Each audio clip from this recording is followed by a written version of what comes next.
Bonjour, bonsoir à toutes et à tous et soyez les bienvenus dans cette nouvelle émission de Looking for Rugby, l'émission qui traverse le terrain.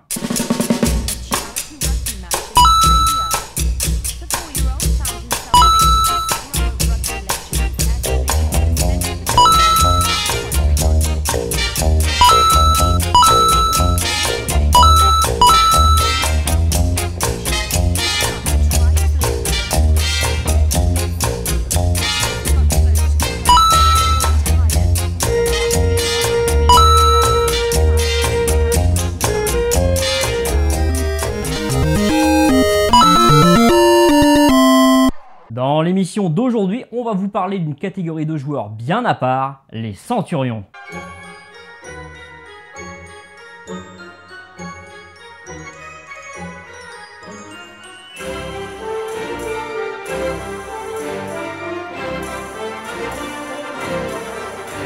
Les Centurions, mais qui sont au juste ces fameux joueurs ? Car en effet, par Centurion, on n'entend pas simplement un grade de l'armée romaine ou ce film rigolo réalisé par ce tâcheron de Neil Marshall avec Michael Fassbender. Ah Michael, ta sensualité virile, ton regard bleu métallique et ton intensité nonchalante.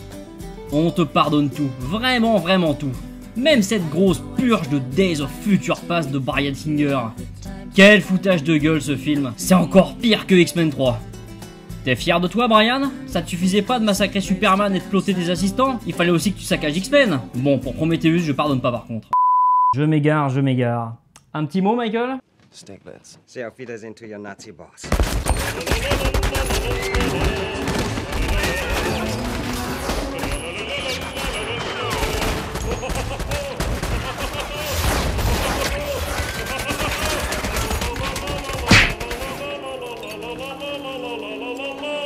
Sainte merde. Dans le rugby, on appelle Centurion un joueur qui a atteint ou dépassé les 100 sélections internationales. On vous en affiche quelques-uns par ici. Il est à noter que le premier joueur à avoir atteint les 100 sélections internationales fut l'enfant de Tonins, Philippe Sella. Pour les joueurs britanniques, on cumule les sélections en équipe nationale et celles avec les Lions. Ouais, mais en fait, pas toujours. Et oui, comme souvent en ce qui concerne le rugby, la règle, c'est qu'il n'y a pas de règle. Les Centurions sont donc les joueurs les plus expérimentés en activité. Ils ont écumé tous les terrains de la planète, depuis Twickenham à Londres jusqu'à l'Eden Park d'Auckland en passant par l'Ellis Park de Johannesburg.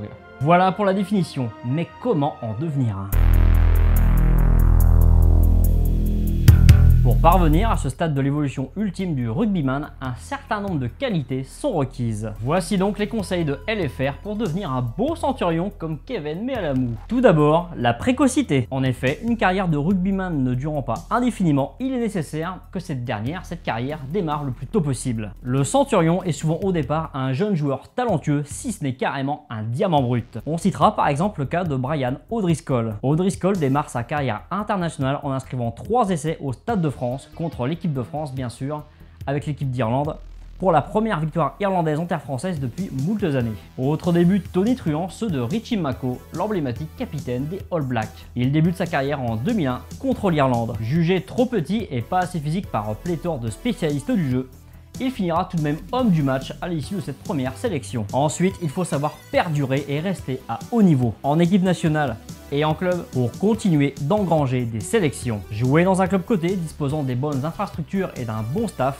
évoluant dans un championnat relevé peut vous y aider. Il vous faut bien sûr éviter les absences trop prolongées en sélection en conservant un haut niveau de performance comme on l'a dit, mais également en évitant les blessures et les suspensions qui vous éloignent du terrain, de la performance et de la sélection. Bien s'entendre avec les différents sélectionneurs est plutôt conseillé, mais vous pouvez aussi vous imposer sur la durée par l'absence d'alternatives. Si vous êtes le seul à être suffisamment bon à votre poste, vous risquez bien d'engranger des sélections. Ce qui est le cas par exemple pour Castro Giovanni et Parisse en Italie, qui sont depuis 15 ans quasiment les seuls joueurs de haut niveau à leur poste. Mais n'allez pas non plus casser les genoux de vos concurrents, petit coquin. Forts de leurs expériences, les Centurions représentent un atout non négligeable pour une sélection, car leur présence rassure. Leur présence rassure les coéquipiers, les entraîneurs, le public dont ils sont souvent les chouchous. Et cela est appréciable dans les moments de doute, dans les temps faibles. Ce n'est pas par hasard que beaucoup d'entre eux sont capitaines. En plus d'être des repères, véritables totems de l'équipe, ils apportent leur vécu sur et en dehors du terrain. Ayant joué et vécu quasiment toutes les situations possibles et imaginables un très grand nombre de fois, des milliers de touches, des centaines de mêlées, des millions de plaquages, etc.